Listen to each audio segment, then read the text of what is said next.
Keats in English-speaking poetic history. So that love takes a number of different forms. But for me, of course, it's an embracing of those different forms, but it zeroes in on especially loving concrete others, and especially the least of these. That goes to the 25th chapter of Matthew. Matthew 25, verses 31 to 46. That's yeah, it, amen. my brother. That's Sheep it. and the goats. That's it, my brother. Yeah. So you've been asking others on your website, and I wanted to ask you the same question.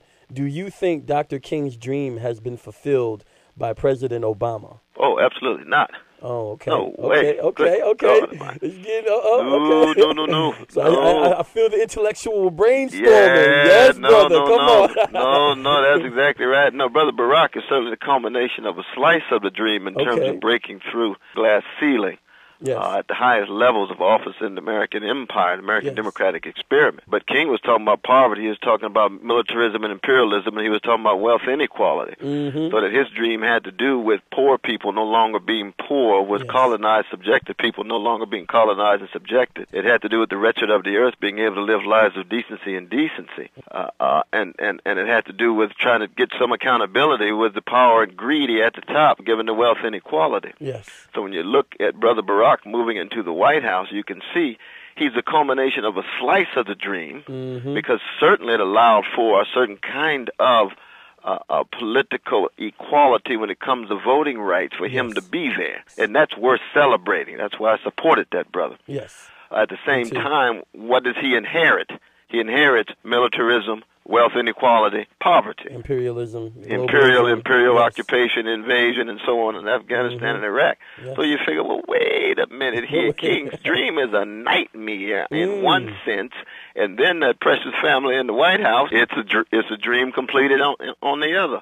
But the dream completed is just one small slice of what Brother Martin was talking about. And brother, a lot of people, especially the media, when I say a lot of people, they like to talk about the 1964 Martin, the I Have a Dream Martin, in the sense of equality, which I'm 100% for. That's but right. they don't like to talk about 1968, Brother Martin.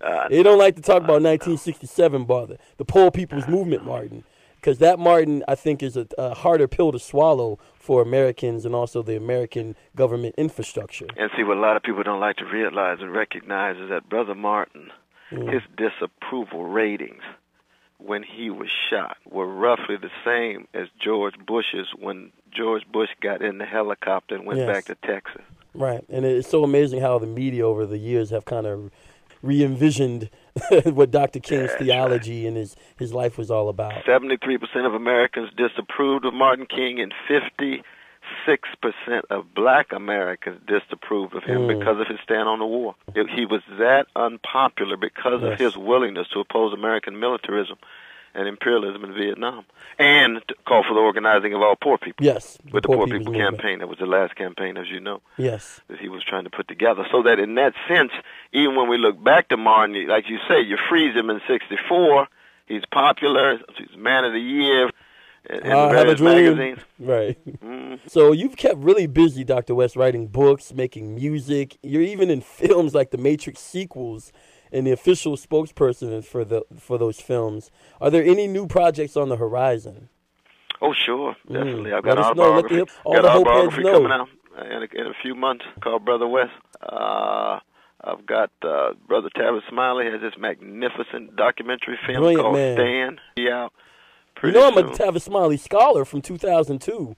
He goes all around the country and he basically has these workshops on leadership. So I was one of the youth leadership. Fantastic. Yeah, so that's fantastic. God bless him and his ministry and what he's absolutely. Well, no way. Every summer we're together. We have over 350 young people come together to help shape them into becoming high-quality leaders of courage and vision. Yeah, you did the really well-known book, The Covenant with Black America in 2006 with Brother Smiley. So, absolutely. We had 26 cities. That #1 New York Times. Yes, I've read it. Your essay was phenomenal, I have to say. And I think it's it's helped me in my life. No, that's fantastic. Thank you, brother. Thank you. That's fantastic. So when you coming back to Harvard, Dr. West? What's going on? As soon as I can, I'm a good folk.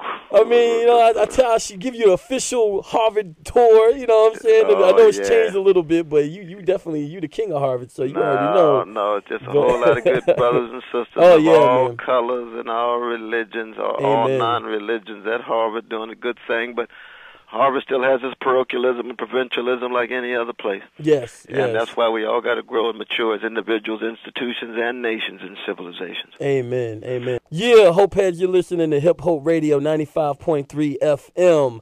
It's your boy, Hip Hope. Now listen to Hip Hope Radio, which is on every Saturday night at 11 p.m. Thank you for coming on Hip Hope Radio, brother. But all right, my brother. Okay, definitely, brother. You stay strong. Thank you so much, man. You take good care now. Thank you for coming on Hip Hope Radio, brother. All right now. All right, God bless. God bless you now.